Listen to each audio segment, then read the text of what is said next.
তো বন্ধুরা, এতদিন থেকে তোমরা হয়তো অনেক ধরনের ছোট বড় পাহাড় দেখেছো।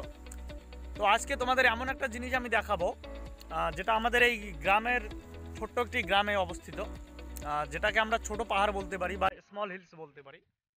তো তার সাথে আজকে আমি তোমাদের পরিচয় করাবো।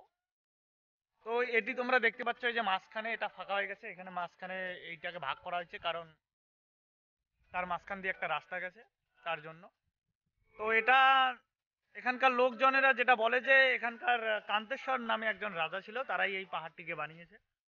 তো চলো আমি তোমাদের সেই পাহাড়ে উঠে, ছোট্ট একটি পাহাড়, সেখানে উঠে তোমাদেরকে দেখিয়ে দিচ্ছি। তো বন্ধুরা, আমি পাহাড়টিতে উঠতেছি। অ্যাকচুয়ালি এখানে যত রকমের বন্যা, যদি কোনো কিছুর অসুবিধা হয়, তাহলে এখানে এখানকার যত জীবজন্তু আছে আর কি, যেমন গরু ছাগল, সবাই এই জায়গাতেই এনে রাখে। তো এই জায়গাটা এই জায়গাটা অনেকেই সৌন্দর্য বলেও বলেন, যে বাইরের থেকে এখানে লোক আসে ঘুরতে। আর তোমরা এই জায়গাটিকে আজকে আমার এই ভিডিওতে দেখতে পাবে। তো এখান থেকে দেখো কতটা সৌন্দর্য দেখা যাচ্ছে। যথেষ্ট এটা আরো উঁচা ছিল, এই জায়গাটা উঁচু ছিল, বাট বিভিন্ন প্রাকৃতিক দুর্যোগের ফলে এই জায়গাটা একটু নিচু হয়ে যায়। তো এই জায়গাটায় অনেকদিন পর আমি ঘুরতে আসলাম, তাই ভাবলাম যে একটা ভিডিও বানাই, সবার সাথে এই জায়গাটাকে শেয়ার করি।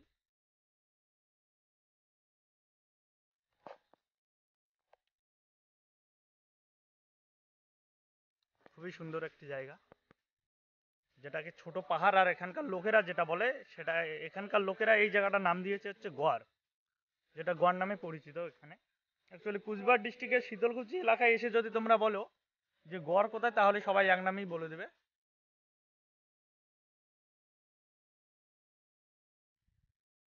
তো বন্ধুরা, এই যে গড়ের এটার তোমরা এক সাইডের একটা পার্ট তোমরা দেখে নিলে। এখন ওই যে মাঝখান দিয়ে যে রাস্তাটা হয়ে গেছিল, তারপরে যে যে পাহাড়টি মানে গড়টি, সেটার সাথে আমি তোমাদের পরিচয় করাই। চলো তাহলে সেই গড়ের ওইটা ভিডিওটা আবার কন্টিনিউ করি। এই যে আমরা নেক্সট পার্টে ওঠার জন্য যাচ্ছি। এই পার্টটা আমরা যেখানে উঠছিলাম সেখানকার থেকে আরো বেশি উঁচু আছে, সেখানে উঠলেই তোমরা বুঝতে পারবে হয়তো তোমাদের ছোট দেখা যাচ্ছে। চলো সেখানে উঠে তোমাদেরকে পুরো দৃশ্যটা দেখিয়ে দিচ্ছি।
তো আসলাম আমরা ওইখান থেকে।